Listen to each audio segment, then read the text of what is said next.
y bienvenidos. Gracias por estar nuevamente en este programa y gracias al doctor Edgardo Buscaglia que nos permite conversar con él en nuestros estudios de la Ciudad de México de CNN. Edgardo, como presidente del Instituto de Acción Ciudadana, investigador de la Universidad de Columbia y otras tantas cosas. Que bueno, pues estás, Edgardo, en México de nuevo y te agradezco estos minutos para conversar. Gracias a ti. Gracias por estar aquí. Llegas, Edgardo, en un momento en México en donde hay una situación que no veíamos hace muchos años, en donde se combina el horror de conocer detalles de una historia como la de Iguala y los chicos de Ayotzinapa, la desaparición de 43 normalistas, desde luego ha sacudido al país y hay un impacto a nivel internacional. Llegas a este programa cuando se anunció hace algunas horas la detención del expresidente municipal Abarca y de su esposa Pineda. Estamos hablando de dos personas a las que se les adjudica ser partícipes de una estructura criminal y además de ser gobierno municipal en el estado de Guerrero. Hoy miércoles también es un día donde universidades públicas y privadas en toda la República Mexicana decidieron hacer un paro nacional, una expresión fundamentalmente universitaria, estudiantil, con una fuerza importante, marchas en la capital de la República, en algunas partes del país, con este mismo propósito. Hay un momento y una exigencia creciente para que el gobierno mexicano encuentre a los normalistas y lo que eso refleja en un país como México. Llegas, doctor, pues con este panorama, en las vísperas, agrego el dato, de que la élite política anuncie un nuevo pacto. Un nuevo pacto contra la impunidad, contra la corrupción y a favor del Estado de Derecho, entre otras cosas, promovido por partidos políticos y por el presidente de la República. Básicamente, ese es el panorama que tenemos. Edgardo Buscaglia, ¿qué ves hoy en México? Jorge Luis Borges decía que los peronistas no eran ni buenos ni malos, eran incorregibles. Incorregibles. Yo creo que se le aplica mucho a la élite político empresarial mexicana, el mismo término, son incorregibles. Los pactos de seguridad son delineados por los pueblos, son delineados por la sociedad civil, son delineados por el clamor popular. Los términos del pacto que este presidente, otro incorregible, quiere ahora anunciar mediáticamente para poder mejorar la imagen ante sus inversores internacionales, que de paso, te digo, lo están ablandando con muchas críticas desde el exterior para que los precios de los activos que vaya después a vender hacia el exterior... Ah, qué terrible cosa dices, ¿no? Sí. Es una técnica empresarial muy común, además. A ver, ¿la crítica a Peña Nieto exterior es para eso? Están muy preocupados por eso. O sea, hay una crítica desde el exterior hacia aquí, en donde medios de difusión como El País, en donde el Grupo Prisa, como tú sabes, tiene inversiones muy importantes en México, se distinguía por lo ausente que estaba de toda esta tragedia, de todo este tsunami de sangre que viene aconteciendo en México desde hace años y años y años. Tú y yo venimos hablando de esto desde el 2006. No solo lo predije, que ustedes iban a vivir textualmente en este programa, en el 2008 te dije que iban a vivir niveles de violencia que no habían visto desde la Revolución Mexicana. A mí, periodistas del país me decían públicamente, ¿por qué criticas tanto a México? La cosa no está tan mal. Sí, no está tan mal en Polanco. Entonces existía un poco esa resistencia a reconocer, pero ahora sí los ves criticando, ves a personas como Jorge Castañeda repitiendo lo que yo decía en el año 2010. Es algo muy interesante. A mí me entretiene mucho escuchar a esta gente porque te das cuenta que los intereses que tienen ellos en mente son intereses económicos en el fondo, que no necesariamente son ilegales, pueden ser muy legales. Nadie está acusando de delito a esta gente. El tema es que México es la joya de la corona para muchas empresas oligopólicas importantísimas en el sector de telecomunicaciones, financiero, bancario, y por lo tanto esta crítica aguda contra el régimen mexicano me da la sensación que corresponde mucho con la típica estrategia empresarial, que antes de venir a negociar los términos de la compra-venta de un activo, normalmente te gusta ablandar a tus... Qué terrible lo que dices. Es algo que los empresarios hacen muy comúnmente. En todo caso, lo importante es volver un poco al tema esencial que está viviendo México, que es el siguiente. México se está enfrentando a un punto de inflexión en donde es posible que a partir de estas movilizaciones sociales sí se concentran en propuestas agudas como un rayo láser que reformen las instituciones. Y estas movilizaciones sociales imponen una agenda de cambio que realmente simbolice un pacto de seguridad que venga desde abajo hacia arriba y no desde arriba hacia abajo como quiere Peña Nieto. Es posible que le podamos cambiar la estructura al Estado mexicano como para que ustedes puedan rescatar a su Estado. El Estado, no hay que confundir gobierno y Estado, el gobierno es mafioso, el Estado está débil. Entonces, el rescate de ese Estado por parte de una movilización social se tiene que basar en propuestas concretas. Una propuesta concreta, por ejemplo, sería limpiar las listas de precandidatos a las elecciones primarias, como yo digo en la medida número 1 de mi libro Vacíos de Poder, en donde las listas no sean establecidas, no sean determinadas por los caciques de los partidos, como sucede hoy. El caso Abarca es un botón de muestra, es una muestra exacta. Entonces, en la medida que la ley electoral la reformen y se abran la elaboración de listas a las elecciones primarias, al voto popular, al voto abierto, con muchos sistemas, ahí vas a tener menores probabilidades de que Abarcas, porque hay muchos Abarcas hoy en día a lo largo y ancho de este país, formen parte de las listas. Este señor quería ser alfil, usando terminología de ajedrez, el año que viene siendo diputado federal. Hoy era un peón. Pero alrededor del peón hay muchos alfiles y hay mucha gente que todavía tenemos que identificar. Yo me imagino que la PGR me va a tomar el consejo y va a mapear patrimonialmente y va a mapear políticamente al señor Abarca y a su fauna política de Guerrero y va a determinar quiénes eran los que lo estaban apoyando para que sea diputado federal el año que viene. Me gustaría saber quién iba a financiar esas campañas, me gustaría saber todas las preguntas que deben responder los fiscales. No soy yo, a mí no me pagan como fiscal en México. Yo simplemente les estoy dando un checklist, una guía para que hagan su trabajo.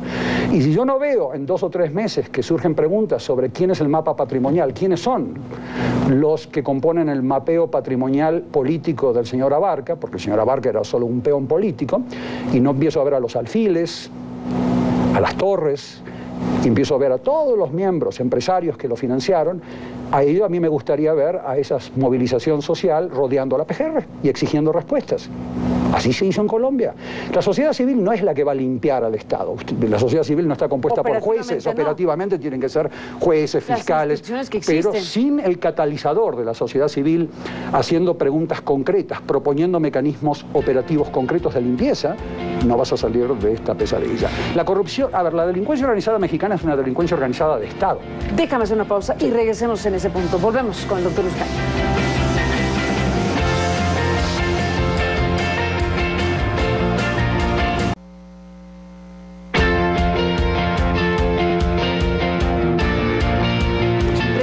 En esta conversación seguíamos platicando contigo en el corte, retomando esta idea que dejaste antes de irnos a los anuncios. Bueno, a ver, la delincuencia organizada de México. Tú dices, por lo pronto, que esto que se ha gestado en la sociedad mexicana, que se observa en las calles, en los reclamos, en las movilizaciones, en los paros nacionales, muy marcadamente entre los jóvenes de México, los universitarios, los estudiantes.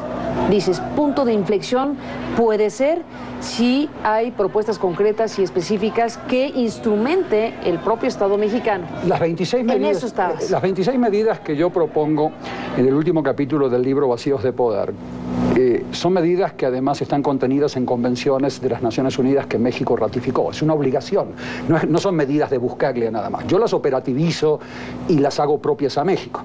Ahora, esas medidas son muy costosas para la élite político-empresarial corrupta que invade el Estado de este país. Costosas no por dinero, sino... Costosas políticamente, le quitan discrecionalidad. Si a un cacique, ya sea del PRD, del PAN o del PRI, le quitas la discrecionalidad de colocar a los Abarcas en sus listas para las elecciones primarias, es muy costoso políticamente que le saques ese poder.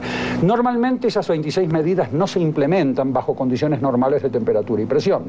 Tienen que haber 3 condiciones. Una crisis como la que ya está viviendo México, que anunciamos contigo hace 8 años, una crisis de delitos de lesa humanidad que ya se vuelven frecuentes, junto a una presión internacional, que no me importan las motivaciones de la presión, que la sigan ejerciendo, y una presión de abajo hacia arriba de la sociedad civil, pero con propuestas operativas. Yo ya te di una propuesta, yo no puedo venir a México a decirle a la sociedad civil que tienen que proponer, pero yo les sugeriría que entre las 26 acciones que yo propongo en el libro, que las tengan en cuenta, porque esas propuestas hay que imponérselas al gobierno de Peña Nieto y a los gobiernos de los estados a través de un pacto de seguridad en serio que surja de una sociedad civil donde esa movilización social no esté liderada por personas que lo primero que hagan es, no, déjenme la agenda a mí que yo la negocio con Gobernación, como sucedió con Javier Sicilia antes, lamentablemente. Yo a Javier le tengo una gran admiración y lo estimo enormemente, pero lamentablemente la negociación con la Secretaría de Gobernación y con el gobierno de Calderón fue demasiado prematura. Hay que ir ya con una agenda legitimada de afuera, con la sociedad de tu lado, ya acordada con la sociedad, con el movimiento, e imponérsela a los estados que están carcomidos por corrupción política. Fue lo que hizo Gandhi. Gandhi fue con una agenda al Imperio Británico y se le impuso, cuando millones lo seguían. Lo que hacía King, lo que hizo Mandela. Mandela no negociaba su pacto de seguridad o cómo iba a llegar al poder con el régimen racista sudafricano. Él fue y le impuso una agenda de puntos al régimen racista. Y se quedó en la cárcel hasta que el régimen racista no estaba dispuesto a considerar la implementación. Entonces, este es el momento ideal para hacer esto. Tenemos la presión internacional en ciernes, tenemos una presión social todavía difusa sin propuestas, que hay que tratar de traducirlas en medidas operativas, limpiar las listas. Es esencial. Todo el país está lleno de listas de candidatos primarios a las elecciones primarias llenas de abarcas. En 2015 tenemos elecciones, ahí está una gran prueba de fuego. Hay que limpiarlas. Con todo gusto. En 2015 hay una renovación de casi el mapa político mexicano. Y si sigues manteniendo la elaboración de listas, elecciones primarias, a través de 2 o 3 caciques ligados a Madero o a Zambrano o a quien sea, no importa el partido, vas a tener mayores probabilidades de que las listas estén contaminadas por personeros de la delincuencia organizada. Ellos colocan a su gente en las listas de elecciones primarias sin mucho dinero, no cuesta tanto. Realmente es muy fácil penetrar el sistema electoral mexicano. Ya lo dijimos en una entrevista hace más de 2 años. Este es el momento para que la sociedad civil exija reforma a la ley electoral, para que exija que los políticos que han cometido abusos de su poder discrecional, que sean denunciados por la sociedad civil y que se rodeen a los congresos pacíficamente, sin violencia, sin quemar palacios, y que la sociedad civil no se mueva de ahí hasta que no se le quite el fuero a los legisladores y no se los mande a un procesamiento penal. Eso es la sociedad civil italiana en los 90s, eso es la sociedad civil. Ahora, los conservadores, que forma parte de toda esta gente que le ha ido muy bien bajo el régimen corrupto dicen actual. Dicen que eres un incendiario. Que soy incendiario, ¿no? te dicen que son maniqueas las propuestas. Bueno, son incendiarias para los conservadores, para los que le ha ido muy, muy bien bajo este régimen corrupto, oligopólico, político-empresarial, que yo no le llamo empresarial porque son cortesanos del Estado disfrazados de empresarios. Sí les fue muy bien. Para ellos son propuestas incendiarias. Para la gente que ha venido sufriendo este sistema mafioso, que están esperando que aparezcan sus hijos, tenés 26.000 desaparecidos como cifra conservadora en este país, eso te está diciendo que las probabilidades de que aparezcan más fosas son muy altas hacia el futuro. Para esa gente no son declaraciones incendiarias, son una esperanza que le van a cambiar la estructura al Estado de este país para que comience a generar bienes públicos. El Estado está para generar bienes públicos, para darte acceso a agua, para darte acceso a justicia, para darte acceso a salud, para darte acceso, vayamos a lo básico. Lo básico, son 58 derechos humanos, 58 bienes públicos que hoy en México brillan por su ausencia en vastas regiones de este país. Y la gente quiere recapturar a su Estado, quiere rescatar a su Estado. La democracia mexicana va a desarrollarse a través de un doloroso proceso en donde las movilizaciones sociales van a tener que imponerles costos a la gente que está en el poder, pero hasta que no lo hagan con propuestas y que no rodeen los congresos, que son el corazón de la democracia, donde ahí se tienen que tomar las decisiones fundamentales. Otra propuesta que yo siempre le hago a la gente en un país con mucha delincuencia organizada como México es que aprueben una ley nacional de reasignación social de bienes decomisados a grupos criminales ligados a 23 tipos de delitos. Esos bienes, hoy Italia tiene una ley que permite que tú casas, campos, flotillas de transportes las reasignes a redes de sociedad civil que le dan servicios a víctimas de la delincuencia organizada. Cientos de miles de huérfanos en México. Mujeres que han sido víctimas de trata de personas. Lidia Cacho ha hecho un gran trabajo en ese tema. O sea, gente que no ha tenido capacidad de acceder a infraestructura de proteger físicamente, patrimonialmente, se va a beneficiar de programas sociales compuestos por un tsunami de infraestructura decomisada. ¿Por qué no se aprueba una ley nacional, no federal, nacional, que permita un decomiso masivo de bien? Ahí vas a tener a la sociedad civil monitoreando los procesos de decomiso. ¿Qué haces con esos decomisos? Porque exactamente. En buena medida aquí se subastan. Se subastan, se hacen van a parar subastas y la gente que tiene dinero va y compra o los ofertas. Funcionarios a los cuales les ofrecen de antemano esas casas para que las compren a bajo precio. Entonces, vas a crear un programa social vastísimo, un tsunami de propiedad, de casas, de carros que van a estar al servicio de los cientos de miles de mexicanas y mexicanos que hoy son víctimas de la delincuencia organizada. ¿Quién puede estar en contra de esta propuesta? La sociedad civil tiene un rol, necesitas jueces que sentencien el decomiso, necesitas a fiscales. Nadie está diciendo que la sociedad no es una propuesta maniquea ni incendiaria. Ni que la gente... Hasta te diría más, hoy en Italia es conservadora, se aplica. Lo que pasa es que este país, uno a veces tiene que cachetearse uno mismo, porque cuando estás en un país capturado por una psicología de elites que quieren mantener las reglas en el mismo tipo... ¿Y en eso está México? Y en eso está México. ¿Estamos capturados en una psicología de elites? Psicología de elites. Todos, aunque los a ver, déjame hacer una pausa hay muchos y que no pertenecen a la élite. A ver, tú dices, no es que pertenezcas a la élite, sino que estás capturado en una psicología de élite. Sí. Bueno, vamos a la pausa y veamos de qué se trata. Volvemos con el doctor Buscaglia.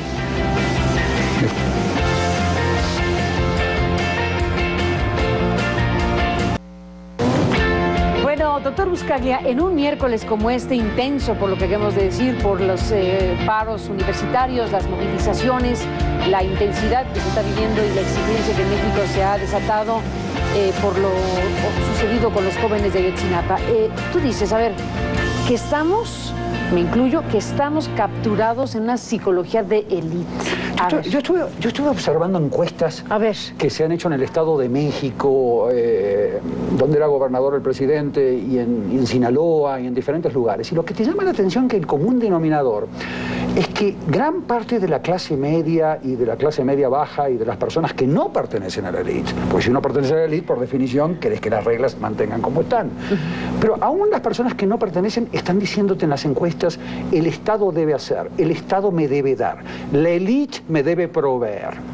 No hay una apatía ciudadana en el organizarse y en el proveer u obligar a que el Estado provea esos bienes públicos a los cuales me refería. Se toma como algo normal que los familiares de políticos estén metidos en el negocio del agua, por ejemplo. Como algo normal, cuando el derecho de acceso al agua es un derecho humano. Y nadie cuestiona esa situación. Entonces, eso le cae como anillo al dedo a las élites corruptas que hoy imperan en este país. Es algo que a mí me llama muchísimo la atención y por eso yo estoy tan entusiasmado y elogio enormemente a los movimientos estudiantiles. Ayer a la noche estuve en Acatlán, orgullosísimo de haber estado en Acatlán, esos chicos y chicas jóvenes, valientes, que se van a ir a la calle mañana con propuestas, hoy con propuestas claras. Ellos han entendido que necesitan propuestas. Abolir el impuesto a la sal, Gandhi. Una propuesta. No necesitas un libro, un tema sí, que genere un efecto dominó. Abolir el impuesto a la sal. Que genere un efecto dominó hacia futuro. Eso lo entendieron ayer las jóvenes que estaban frente a mí en Acatlán, y yo estoy convencido que estos movimientos sociales que van a ir surgiendo y que van a tomar como punto focal el movimiento de Iguala, o sea que es más que un movimiento político-social, es un movimiento espiritual, es una sacudida, se van a se van a aglutinar alrededor de ese movimiento y van a empezar a pegarle al corazón de la delincuencia organizada de Estado que tú tienes acá. O sea que se está rompiendo esa apatía. Delincuencia, esa psicología quedó pendiente, perdóname. Delincuencia organizada de Estado. Mira, es muy fuerte una expresión así. Si tú lees el libro de Carlos Flores, que es uno de los 3 expertos mexicanos que yo considero honestos e idóneos en temas de seguridad, en temas de biología y de otros temas hay premios Nobel, pero en este tema hay 3 nada más que no han sido financiados por gobiernos de turno. A saber. Carlos Flores ha sido uno de ellos que ha escrito un libro sobre cómo surgió la delincuencia organizada en Tamaulipas. Un librazo que lo tienen que leer. Con un CD incorporado en documentos. Y ahí tienes toda la vinculación de cómo se fue configurando el Estado en la etapa postrevolucionaria mexicana desde los años 40 a la fecha, llegando a los políticos, a la fauna que tienes hoy acá, y cómo se vinculó esos políticos a la delincuencia organizada operativa. No nos olvidemos que la delincuencia organizada está formada por un directorio que está compuesta por políticos y empresarios. Te doy el ejemplo judicializado, que es Alfonso Portillo. El presidente Alfonso Portillo de Guatemala formaba parte de un directorio traficante de drogas y tenías a su otro miembro del directorio, que era el presidente del Banco Hipotecario Nacional de Guatemala. El presidente del país y el presidente del Banco Hipotecario. Ese es el directorio de la delincuencia organizada guatemalteca, por ejemplo, que fue sentenciado, así que yo puedo hablarte con una sentencia firme y demás. Lo mismo sucede en México. Tenemos que identificar a los Alfonsos Portillos mexicanos. Y eso no lo vamos a hacer hasta que no comiences a procesar causas a través de instancias supranacionales, comisiones de la verdad, de sociedad civil, que comiencen a juntar, como en Argentina, Sudáfrica, Camboya y diferentes países, material probatorio, comisiones de la verdad de sociedad civil, y fuercen ese material que salga de las comisiones a través del sistema judicial mexicano. O sea que está lejos de ser una propuesta maniquea, es muy operativa, es el Estado y la sociedad civil cooperando de la mano. Ya te di varios. Auditorías sociales de presupuesto, justicia transicional para identificar a los políticos que forman parte del directorio, y abajo están las células, los gerentes operativos, el Mayo Zambada y toda esta gente a los cuales les encanta a los políticos que hables del Mayo Zambada o del Chapo Guzmán, pero en realidad tenés que identificar a los Alfonsos Portillos México. El día que comenzamos a ver a los Alfonsos Portillos de México balconeados por la sociedad civil en masa, rodeando los congresos pacíficamente y exigiendo que esos Alfonsos Portillos mexicanos se entreguen a la justicia, ese día va a ser el día en que la pesadilla va a comenzar a finalizar. Edgardo Buscaglia, pues se acabó el tiempo, pero nos mantendremos como siempre en comunicación. Has dicho cosas muy fuertes en un momento muy importante para México y bueno, pues dejamos todo esto que desde muchos puntos de vista México está discutiendo en este momento. Gracias por estar aquí, Edgardo, y nos mantenemos en comunicación. Felicidades, gracias. Gracias, Edgardo, y a usted que nos permitió acompañarle. Pásela bien y lo esperamos.